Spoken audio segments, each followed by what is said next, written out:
Le plus fou sur TikTok, c'est que tu peux te lancer avec 0 abonné et faire 30 000 vues sur tes vidéos. Là, je vais prendre du verre comme propulse.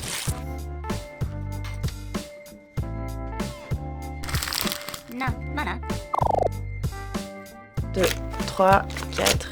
T'es qui? Je suis Sarah Vallée de Perrault et je suis CMO de Propulse by CA. La mission de Propulse, c'est d'accompagner les entrepreneurs dans la création et dans la gestion de leur entreprise. Et pour ça, on a plein de services, on a des guides, on a un outil de business plan en ligne. Et puis le plus gros de notre activité, c'est le compte professionnel.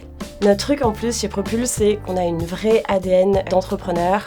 On est tous passionnés par l'entrepreneuriat et c'est quelque chose qui est très différenciant parce qu'on vit l'entrepreneuriat et c'est bien plus simple d'accompagner les entrepreneurs comme ça. CMO, ça veut dire directrice marketing. Pour résumer, CMO, ça veut dire que tu fais la stratégie pour aller conquérir de nouveaux clients. Tu aimerais parler de quoi aujourd'hui? Moi, j'aimerais vous parler de TikTok, puisqu'on a lancé ça récemment. Quand on a lancé Propulse il y a 6 mois, j'ai dû recruter mon équipe marketing et je pouvais recruter plein de profils différents. J'ai décidé de recruter une community builder.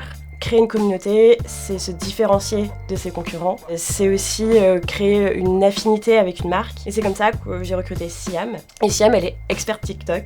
Et c'était le bon moment, au vu de cette plateforme, de se lancer sur TikTok. Je voulais vraiment créer une communauté parce que c'était dans la continuité de notre mission d'accompagner les entrepreneurs. Et c'est un moyen de le faire, de garder du lien, de répondre à toutes leurs questions. Donc ça nous représente, nous, ça nous fait kiffer en interne. Ça a une plus-value énorme pour nos clients. Tu t'attends pas à voir ça dans une banque ou dans un compte professionnel. On confond souvent community management et community building, c'est deux choses différentes. Le community building, déjà c'est pas héroïste ou sur du très long terme, donc ça il faut le prendre en compte quand on se lance là-dessus. Ça permet aussi de se différencier. On ne peut pas copier une communauté elle a ses valeurs, elle a son fonctionnement, elle a ses ambassadeurs, et ça on ne peut pas le copier. Par contre, on parle pas de trucs chiants comme des virements, des cartes bancaires, on parle d'entrepreneuriat, de création d'entreprise, et donc ouais, on peut être sur TikTok et être un compte professionnel.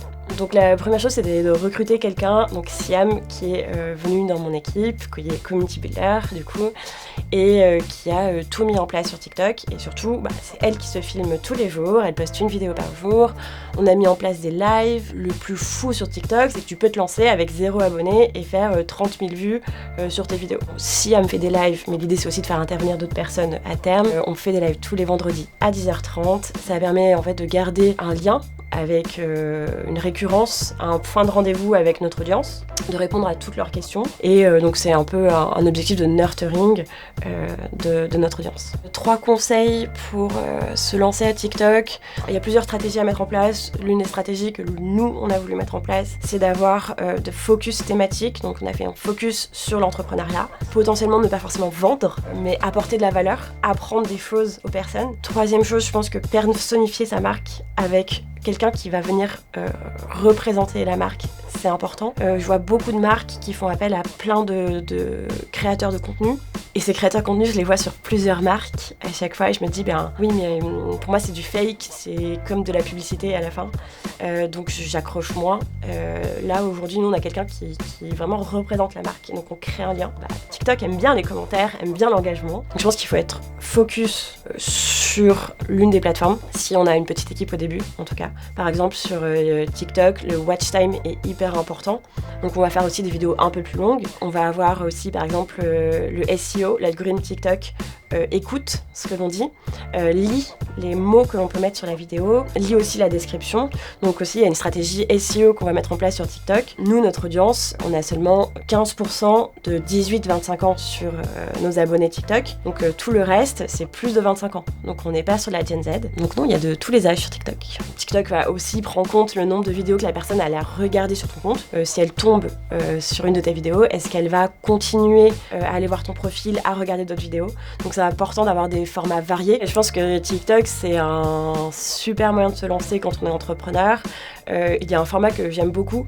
Si vous regardez le hashtag Small Business, c'est des entrepreneurs qui montent et qui montrent toute la création de leur entreprise. On a envie de les suivre, on a envie d'acheter leurs produits. Donc ça, c'est un moyen de se lancer sur TikTok pour une marque. Ça coûte 0. Il faut juste être à l'aise avec la caméra, accepter de parler, d'utiliser son image pour sa marque. Donc, comme ça consomme beaucoup, il faut faire beaucoup de vidéos. Donc soit vous y allez, soit vous y allez pas, globalement. Donc il faut avoir un parti pris assez fort. Notre stratégie, c'est Siam qui parle et qui donne ses meilleurs conseils. Quand j'étais au primaire, j'avais des cartes Pokémon et il y a une fille qui m'en avait volé une. Je crois que c'était Carapace ou quelque chose comme ça. Carapace quoi, c'est hyper important. Ah ouais, bah Siam, il faut l'appeler Siam, elle est trop forte. J'envoie l'avion sur Solal. Je suis trop contente de travailler avec vous, Blue Lemon. Vous êtes une extension de notre équipe.